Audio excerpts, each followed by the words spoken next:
Service has issued Tornado Watch number 436, effective until 10 p.m. Central Daylight Time, or 11 p.m. Eastern Daylight Time.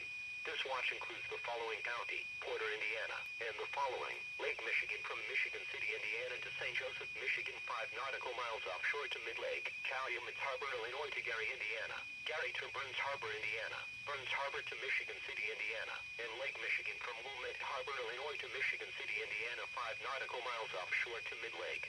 Remember, a tornado watch means that conditions are favorable for the development of severe weather, including tornadoes, large hail and damaging wind, and close to the watch area.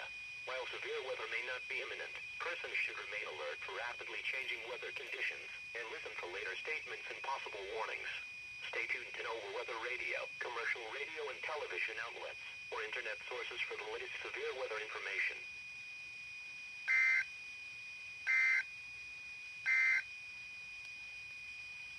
This is Agent 62. Noble, Pulaski, Dainton, and the following counties in Ohio, Defiance, and the following counties in Van Wert and William.